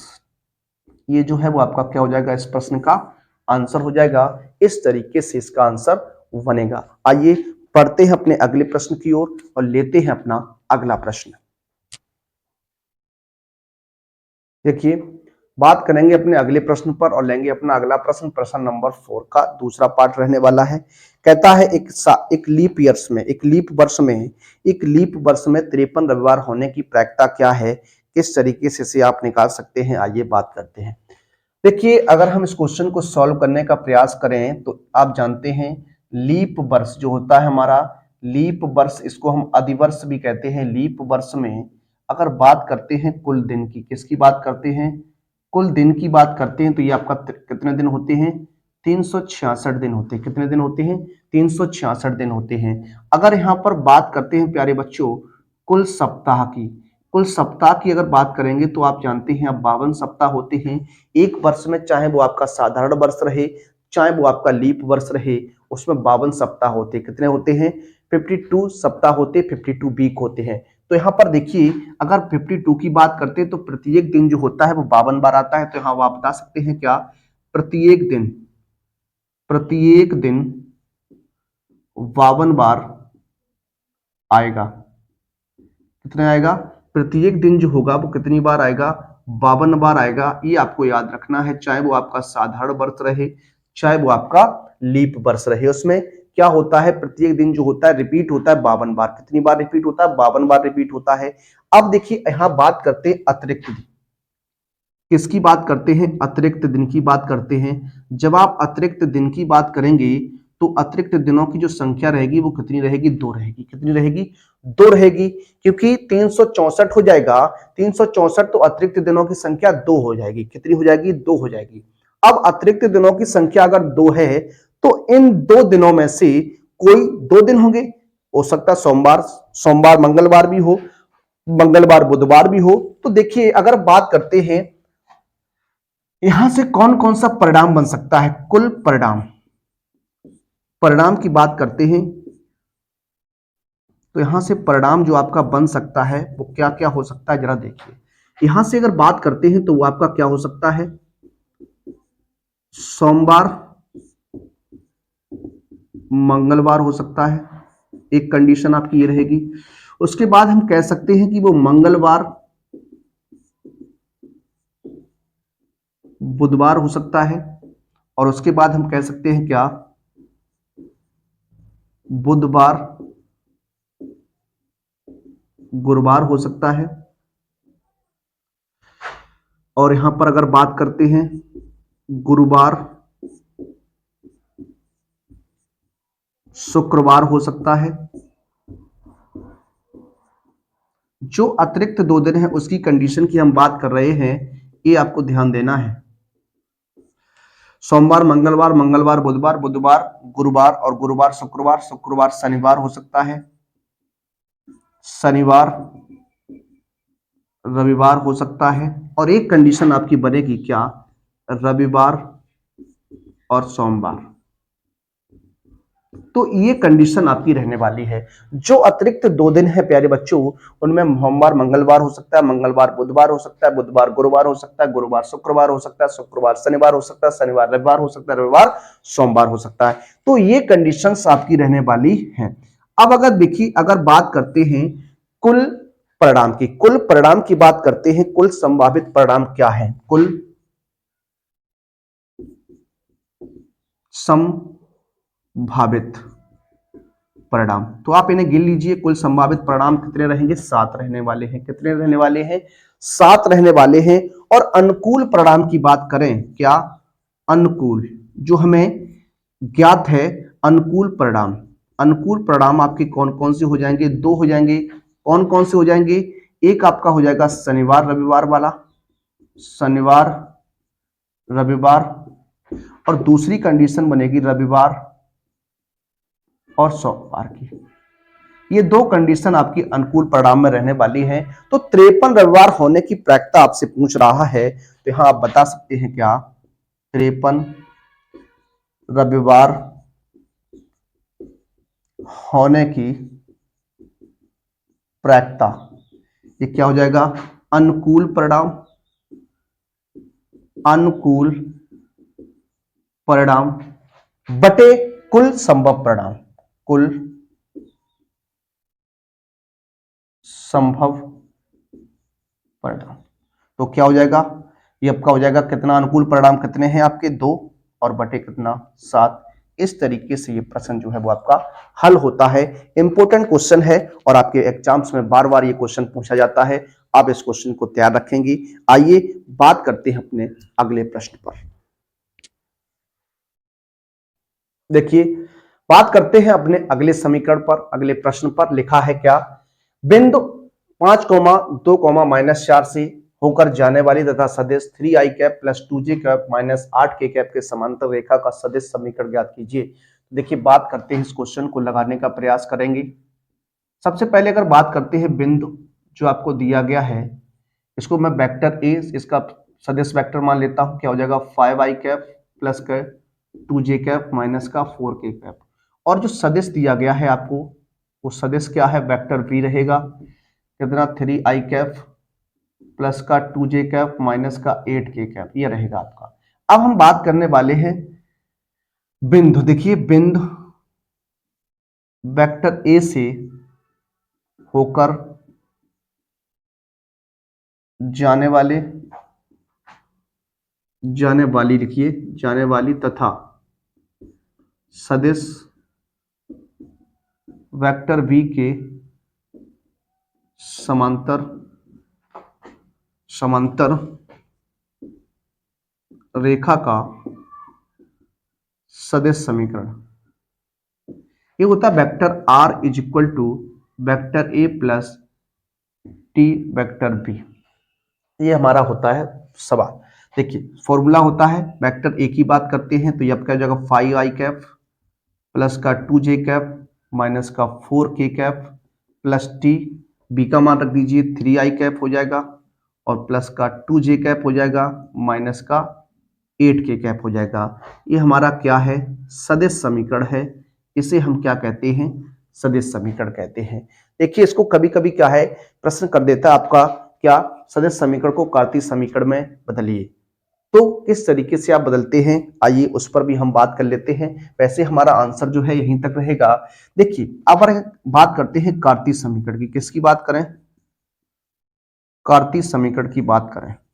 देखिए यहां से अगर कार्तीय समीकरण की बात करते हैं तो ये आपका फॉर्मूला जो होता है वो क्या बन जाता है, वो आपका बन जाता है क्या, जो आपका ये क्वेश्चन बनेगा वो किस तरीके से आगे बनेगा। देखिए अगर आगे की हम बात करते हैं, देखिए कार्तीय समीकरण लिखने के लिए क्या होता है, x माइनस x1 बटे ए हो जाता है, y माइनस y1 बटे बी हो जाता है, z माइनस z1 बटे सी हो जाता है। ठीक है, ये आपकी कंडीशन होती है कार्तीय समीकरण की। तो यहाँ देखिए x माइनस x1 की जगह बिंदु आ जाएगा कितना 5 बटे ए की बात करेंगे तो यहाँ से ये आपका क्या हो जाएगा, a बराबर 3 हो जाएगा, b बराबर 2 हो जाएगा। दिग अनुपात की बात करने वाले हैं, ये आपका बनने वाला है ये। तो यहाँ से हो जाएगा कितना 3 हो जाएगा equal to y minus y1 कितना है 2 अपॉन हो जाएगा कितना 2 और ये z माइनस z1 कितना हो जाएगा प्लस 4 हो जाएगा अपॉन में कितना हो जाएगा माइनस का 8। ये आपका क्या हो जाएगा, कार्तीय समीकरण हो जाएगा। इस तरीके से आप कार्तीय समीकरण बना सकते हैं और इस तरीके से आप सदिश समीकरण बना सकते हैं। आइए आगे बात करते हैं और लेते हैं अपना अगला प्रश्न। देखिए बात करेंगे अगले प्रश्न पर। अगला जो प्रश्न रहेगा हमारा चौथी हेडिंग का लास्ट प्रश्न रहने वाला है। आइए देखते हैं इस क्वेश्चन को। लिखा है a cross vector B plus vector C plus vector B cross vector C plus vector A plus c cross vector A plus vector B, ये रहेगा आपका। अब देखिए इसका क्रॉस प्रोडक्ट कराना है, तो क्रॉस प्रोडक्ट जब आप कराएंगे तो किस तरीके से हो जाएगा, vector A cross vector B plus vector A cross vector C plus यहां कराएंगे तो vector B cross vector C हो जाएगा, vector B cross vector A हो जाएगा और यहां कराएंगे तो vector C cross vector A हो जाएगा और vector C cross vector B हो जाएगा। अब देखिए यहां पर अगर हम बात करते हैं कुछ कंडीशंस की, तो देखिए सबसे पहले अगर हम बात करें यहां से vector A cross vector B है। देखिए इसको हम लिख सकते हैं सी क्रॉस से। देखिए हाँ थोड़ा हम ध्यान, आप यहां बात करते हैं, देखिए अगर ए क्रॉस बी है तो आप अगर इसको बी क्रॉस ए लिखना चाहते हैं, बी क्रॉस ए लिखना चाहते हैं तो क्या होगा, माइनस चिन्ह जो है वो आपका आ जाता है। तो इसको हम लिखना चाहते हैं सी क्रॉस ए, तो ये आपका हो जाएगा सी क्रॉस ए। यहां से बी क्रॉस सी आपका सही है, यहां पर माइनस का हो जाएगा a cross b, c cross a आपका एकदम राइट लिखा है और यहां हो जाएगा आपका क्या, माइनस का बी क्रॉस सी। ठीक है, ये आपका बनेगा। देखिए ए क्रॉस बी से ए क्रॉस बी कैंसिल हो जाएगा, ठीक है, और सी क्रॉस सी के सी क्रॉस सी कैंसिल हो जाएगा, बी क्रॉस सी से बी क्रॉस सी कैंसिल हो जाएगा। तो इस तरीके से आप इसे काट सकते हैं। तो ये आपका कितना बन जाएगा, 0 बन जाएगा। कितना बन जाएगा, 0 बन जाएगा। इस तरीके से ये आपका आंसर रहने वाला है। आइए चलते हैं अपने अगले प्रश्न की ओर और लेंगे अपना अगला प्रश्न।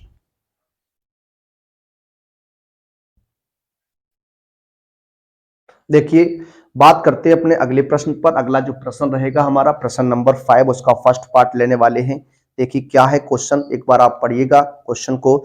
लिखा है यदि सेट ए आपको दिया गया है, एक सेट बी दिया गया से संबंध आर छोटा है हो तो आर से संबंधित क्रमित युग्मों का समुच्चय ज्ञात कीजिए तथा बी से ए में ए तक संबंध को परिभाषित कीजिए। देखिए किस तरीके से मानने वाले हैं। दो सेट आपके पास हैं, दोनों सेट जो आपके हैं वो इस तरीके से लिखे हुए हैं। अब यहां पर आपको बताना है कि आर जो है वो क्या है, रिलेशन जो है वो आपका छोटा होना चाहिए। क्या होना चाहिए? छोटा होना चाहिए। तो हम मान लेते हैं क्या, माना माना R1 रिलेशन जो है, R1 जो रिलेशन है वो क्या है, ए से बी में क्या, समुच्चय ए से बी में क्या, समुच्चय ए से बी में, समुच्चय ए से बी में क्या है, संबंध है। क्या है? एक संबंध है, संबंध है।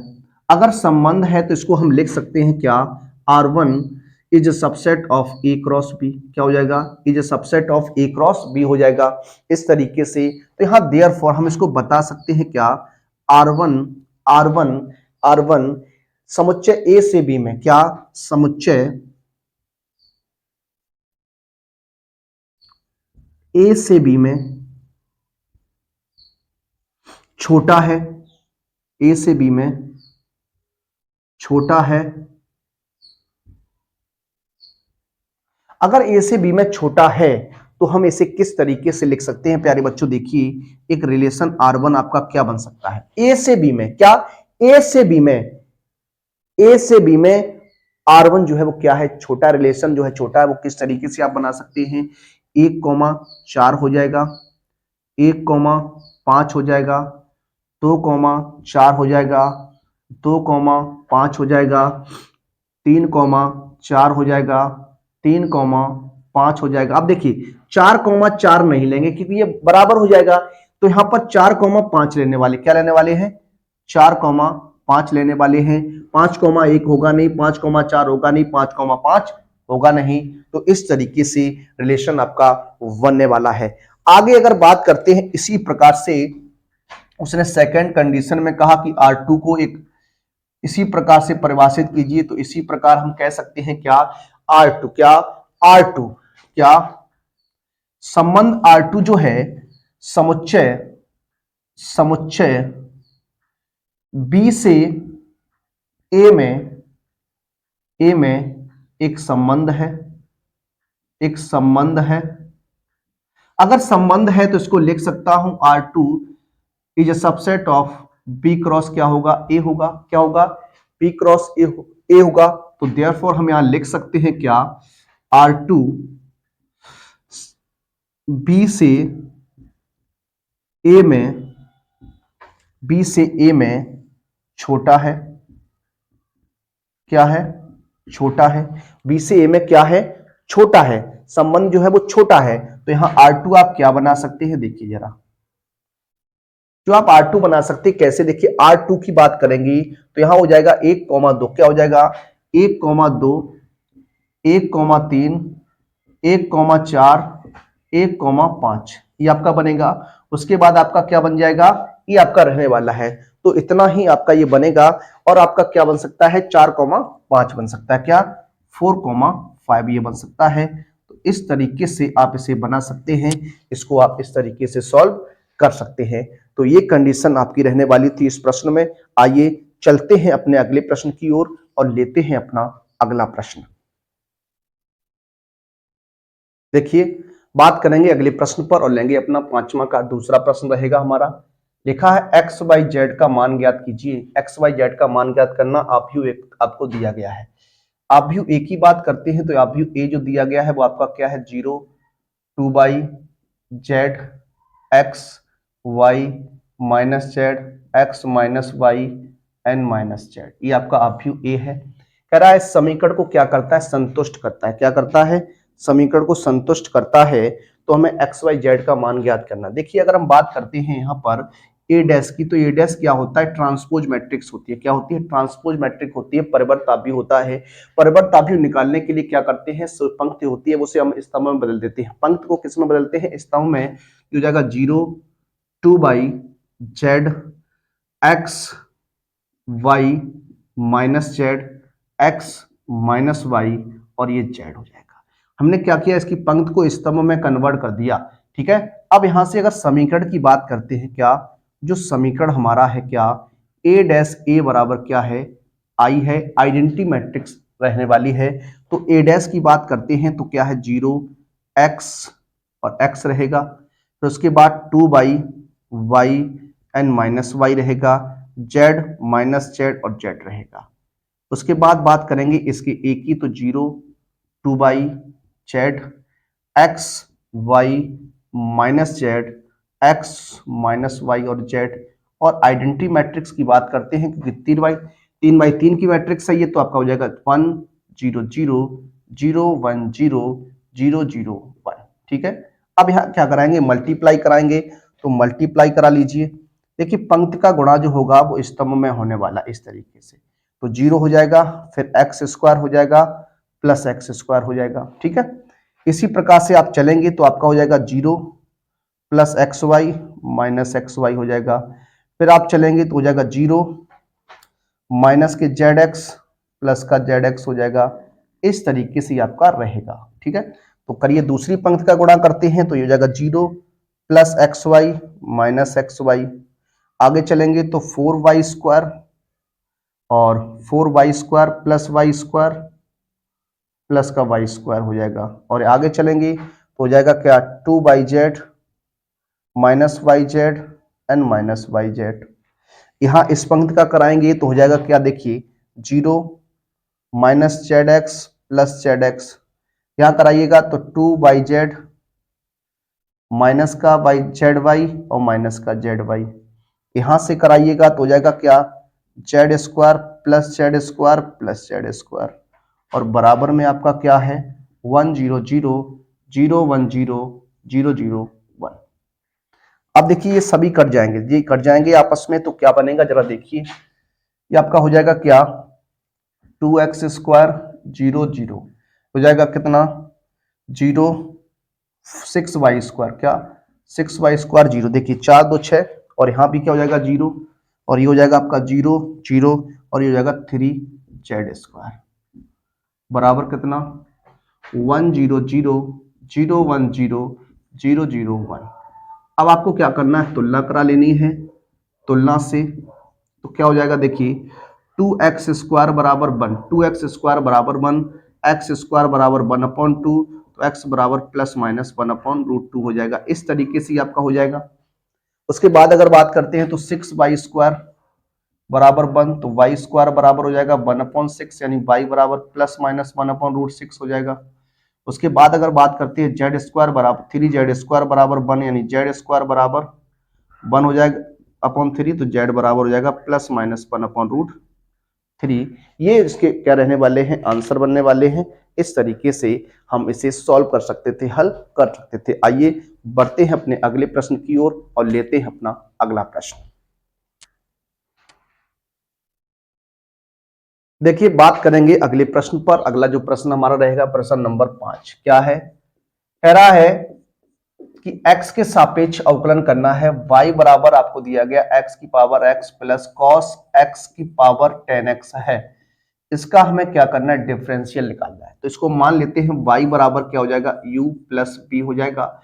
यहां से डिफरेंशियल जब आप करेंगे तो जो कंडीशन बनेगी वो d d x of y equal to हो जाएगा क्या, d u upon d b plus sorry d u upon D x sorry, और यहाँ हो जाएगा d b upon D x. इसे इक्वेशन नंबर 1 मान लीजिए। ठीक है, अब आपको क्या करना है, एक एक पद की बात करनी है। तो यहाँ u बराबर क्या हो जाएगा, x की पावर x हो जाएगा। u बराबर x की पावर x है, यहाँ डिफरेंशियल करेंगे तो पहले यहाँ लॉग लेते हैं, taking log on the both side. दोनों पक्षों का क्या लेना है प्यारे बच्चों, लॉग लेना है। तो ये हो जाएगा लॉग u बराबर x लॉग x हो जाएगा, क्योंकि आप जानते हैं जो लॉग होता है x की पावर x बताएं तो क्या हो जाता है, x लॉग x हो जाता है। ठीक है, अब यहां फर्स्ट और सेकंड लगाइएगा, डिफरेंशियल करेंगे हो जाएगा 1 upon u d u upon D x बराबर पहला फलन दूसरे का क्या करना, अवकलन करना है, प्लस दूसरा फलन हो जाएगा पहले का क्या हो जाएगा, अवकलन हो जाएगा। ये आपका बनेगा। यहां से 1 upon u d u upon D x बराबर x multiply 1 upon x, log x का डिफरेंशियल 1/x होता है, प्लस लॉग एक्स, एक्स का डिफरेंशियल 1, ये कट जाएगा, क्रॉस गुणा कराते हैं तो d d y d u upon D x sorry t u upon D x जो निकल के आएगा वो यू क्या, यू 1 प्लस लॉग एक्स हो जाएगा। यहां से अगर बात करते हैं तो du अपॉन dx की जो कंडीशन बनेगी वो x की power x 1 plus log x होगी, ठीक है ना, ये आपका बन जाएगा। ठीक, अब यहां पर दूसरा जो मान रहेगा b बराबर क्या, b बराबर cos x की पावर क्या रहेगा, 10x रहेगा। यहां पर भी log लेना है, तो log जब आप लेंगे तो log v बराबर हो जाएगा क्या, 10x into log cos x हो जाएगा। फर्स्ट और सेकंड से डिफरेंशियल कर दीजिए, फर्स्ट और सेकंड से क्या कर दीजिए, डिफरेंशियल कर दीजिए। तो 1 upon v d b upon D x equal to 10x d upon D x log cos x हो जाएगा plus log cos x d upon D x 10x, ये रहेगा आपका। तो इसको जब सॉल्व करेंगे तो ये हो जाएगा 10x into 1 upon cos x हो जाएगा, और cos का करेंगे तो माइनस का sin x हो जाएगा, प्लस log cos x, और 10x का डिफरेंशियल sec स्क्वायर x होता है।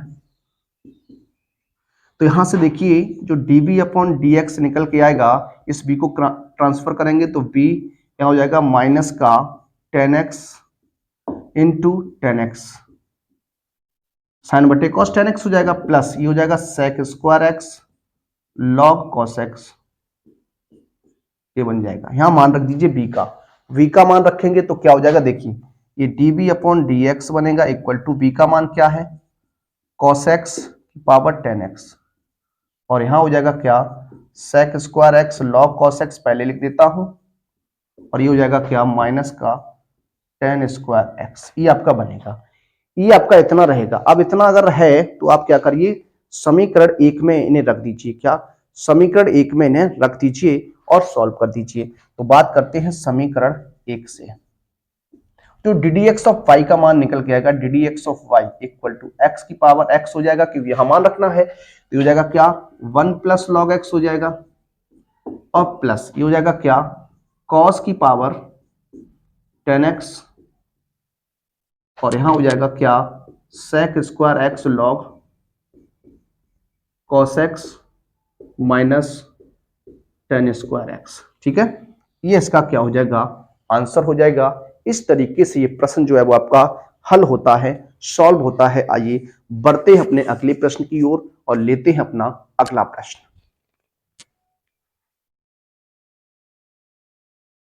देखिए बात करेंगे अपने अगले प्रश्न पर। अगला जो प्रश्न रहेगा हमारा रैखिक प्रोग्रामन समस्या से संबंधित ये प्रश्न रहेगा। क्या है, z बराबर आपको x प्लस 3y का न्यूनतम मान जो है वो ज्ञात करना है। तो सबसे पहले हम बात करने वाले हैं अवरोध x plus y is less than 8 का रेखीय समीकरण। इसका जब रेखीय समीकरण निकालते हैं तो x प्लस वाई बराबर कितना हो जाता है, 8। इसे क्वेश्चन नंबर 1 मान लीजिए।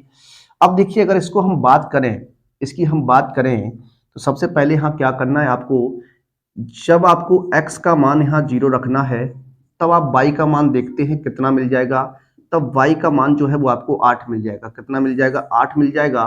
तो आप एक बिंदु यहाँ से बना लेंगे अपना a, वो क्या हो जाएगा 0,8 हो जाएगा। फिर आपको बात करनी है क्या, जब y बराबर 0 रखना है आपको यहाँ पर, तब देखिए x का मान भी कितना मिलेगा, 8 मिलेगा। एक दूसरा बिंदु आपका और बन जाएगा, वो क्या हो जाएगा, इसको हम b कह सकते हैं, 8,0 हो जाएगा। इसी प्रकार से दूसरा जो अवरोध आपके पास है, जो दूसरी असंख्या आपके पास है कितना, 3x plus 5y is less than is greater than क्या, is greater than equal to 15 का रेखीय समीकरण। इसकी बात करते हैं तो यहां क्या हो जाएगा, 3x प्लस 5y बराबर 15। इस इक्वेशन नंबर 2 कह सकते हैं। अब देखिए यहां पर भी x की जगह 0 रखेंगे, तो जब x बराबर 0 तब क्या होगा आपका, तो यहाँ 0 हो जाएगा, तो 5y बराबर 15, यानी 5y बराबर 15 हो जाएगा। तो y का मान कितना आ जाएगा, 3 आ जाएगा।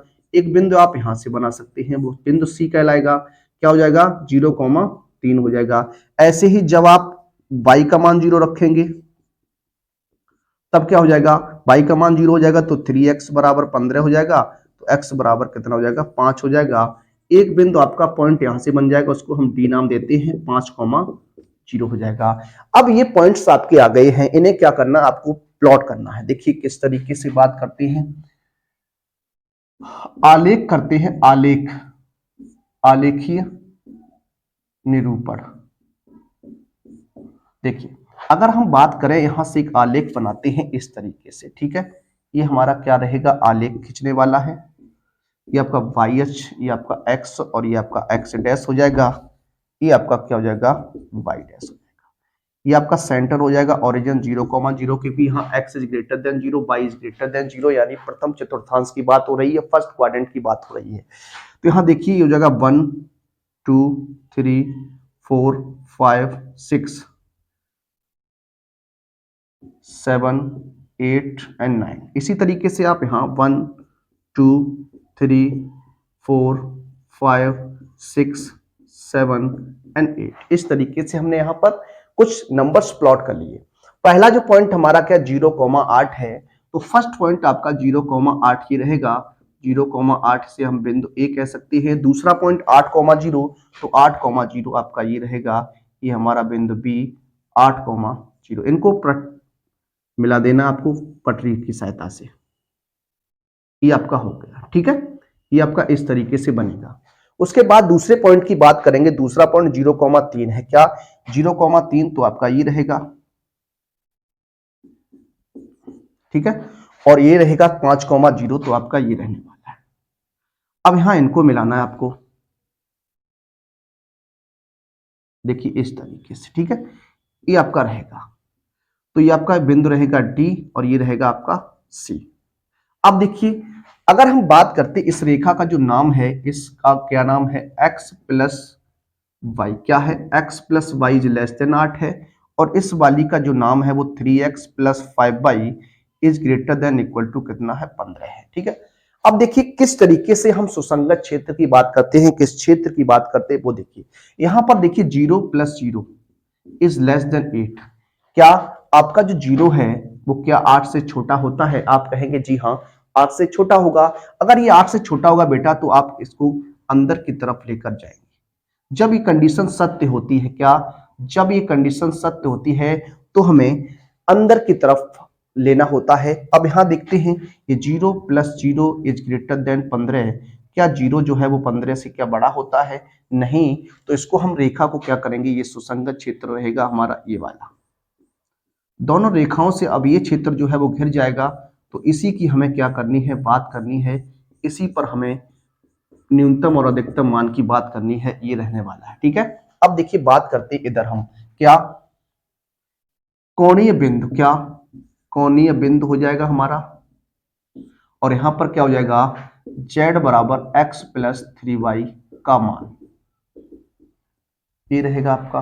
देखिए किस तरीके से अब आप आगे बात करने वाले, कौन कौन से बिंदु लेंगे आप, 1 2 3 और 4 बिंदु। ए की बात करेंगे हो जाएगा 0,8, बी की बात करेंगे 8,0, सी की बात करेंगे 0,3 और डी की बात करेंगे तो ये हो जाएगा आपका क्या 5,0, ठीक है।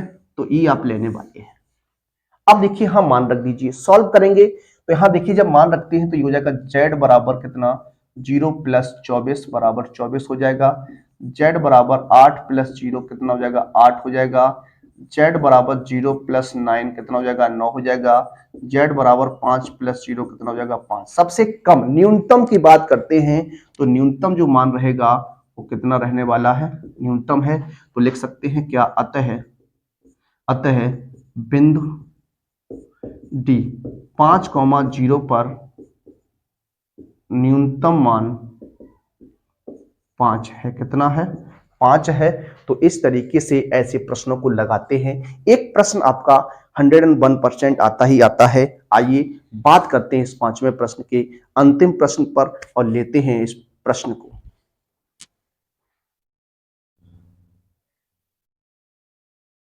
देखिए बात करेंगे आज के अपने अंतिम प्रश्न पर। आज हम लोग यहीं तक कंटिन्यू कर पाएंगे क्योंकि वीडियो जो है वो अधिक लंबी हो जाएगी, इसलिए आज हम 5 क्वेश्चन तक ही कंप्लीट करेंगे। इसके बाद के जो क्वेश्चंस रहेंगे उसे हम अगले वीडियो में आपके लिए लेकर आएंगे। आइए इस अंतिम प्रश्न की बात करते हैं। लिखा है रेखाओं, 2 रेखाएं आपके पास हैं, इनकी हमें बीच की न्यूनतम दूरी पता करनी है। देखिए सबसे पहले यहाँ पर 2 रेखाएं आपके पास हैं तो क्या करने वाले हैं, दोनों रेखाओं की वेक्टर r बराबर a1 प्लस लैम्डा b1 तथा वेक्टर r बराबर a2 प्लस म्यू b2 से क्या कर देंगे, तुलना कर देंगे। क्या कर देंगे, तुलना कर देंगे। तो यहां से देखते हैं तो a1 वेक्टर a1 का जो मान आ जाएगा वो i cap plus j cap हो जाएगा। और यहाँ a2 की जब बात करते हैं तो a2 का मान कितना आ जाएगा, 2i कैप प्लस का j कैप माइनस का k कैप हो जाएगा। b1 की जब बात करते हैं तो ये हो जाएगा 2i कैप माइनस का j कैप प्लस का k कैप। और b2 की जब बात करते हैं प्यारे बच्चों तो 3i कैप माइनस की 5j कैप प्लस का 3k कैप हो जाएगा। अब देखिए जो हमारा फॉर्मूला होता है वो क्या होता है, उसकी कंडीशन के साथ हम लोग चलने वाले हैं। तो सबसे पहले जो हम कंडीशन निकालने वाले हैं वो आपकी vector a2 minus vector a1 की रहेगी। 2i कैप प्लस का j कैप माइनस का k कैप माइनस का i कैप माइनस का j कैप हो जाएगा। तो ये हो जाएगा i कैप, ये कैंसिल कर दीजिएगा तो माइनस का क्या बनेगा, k कैप बनेगा। उसके बाद b1 क्रॉस b2 की बात करने वाले हैं। क्या b1 क्रॉस b2 को हम किस तरीके से निकाले, डिटर्मिनेंट मेथड की सहायता से निकालते हैं। तो क्या हो जाएगा, देखिए i cap j cap and k cap, i cap j cap 2 -1 1 3 -5 and 3। इसको सॉल्व करेंगे, देखिए इसको छुपाते ही इसको 3 एकम 3 5 एकम 5 हो जाएगा, माइनस का 3 प्लस का 5 i कैप माइनस। अब इसको छुपाएंगे 3 दूनी 6 माइनस का कितना हो जाएगा 3 j कैप हो जाएगा प्लस, इसको छुपाएंगे तो 5 दूनी 10 प्लस का 3 k कैप। इसको सॉल्व करेंगे तो हो जाएगा 2i कैप माइनस का 3 j कैप और माइनस का 7 k कैप निकल के आएगा। ये आपका बनेगा 3i कैप माइनस k। देखिए जो आपका निकल के आने वाला है वो क्या होगा, जरा देख लीजिए एक बार।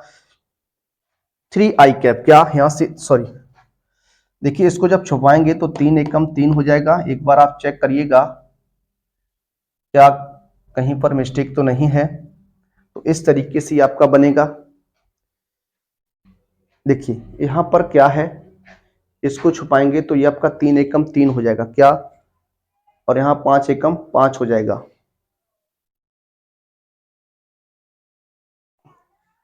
देखिए यहां पर एक रेखा की बात करते तो पहले जो रेखा दी गई है आप इसको एक बार चेक करिएगा प्रश्न में क्या है। प्रश्न सॉरी यहाँ पर देखिए रेखा में जो गलती है वो यहाँ पर क्या है, ये 2 रहेगा। यहाँ पर क्या 2 रहने वाला है। देखिए आंसर फिर आपका नहीं मिल पाएगा, तो यहाँ पर 2 हो जाएगा। ठीक है, तो इसको हम यहाँ 2 लेंगे तो ये हो जाएगा आपका कितना 2, ये हो जाएगा आपका कितना 3। तो ये रहेगा आपका, तो इतना रहेगा। देखिए इसको हमने छुपाया तो ये हो गया आपका, इसको छुपाएंगे तो 2 दूनी कितना हो जाएगा 4, यहाँ से कितना हो जाएगा 4 हो जाएगा। और फिर यहाँ से देखते हैं तो ये आपका सही रहेगा। यहाँ पर क्या हो जाएगा माइनस का 1i, ये रहेगा आपका। इस तरीके से आपका बनेगा। अब हम क्या करने वाले हैं, इस तरीके से बात करेंगे। यहाँ से मॉड b1 क्रॉस b2 की बात करने वाले हैं। तो ये हो जाएगा √3 का वर्ग हो जाएगा, 9 + 1 प्लस के 7 7 49 हो जाएगा। तो ये हो जाएगा कितना 59 हो जाएगा, √59 आ जाएगा। कितना आ जाएगा, √59 आ जाएगा। अब आपकी जो कंडीशन रहेगी वो क्या कंडीशन रहेगी, जरा उस पर बात करते हैं। सबसे पहले आपको क्या करना, b1 क्रॉस b2 और डॉट प्रोडक्ट निकालना किसके साथ, a2 माइनस a1 के साथ। ठीक है, तो ये आपका कितना आया था, देखिए 3i कैप माइनस का j कैप माइनस का 7k कैप। डॉट प्रोडक्ट लेना है किसके साथ, i cap minus k cap कर दीजिए तो हो जाएगा 3 - 0 + 7, ये कितना हो जाएगा 10 हो जाएगा। कितना हो जाएगा 10 हो जाएगा।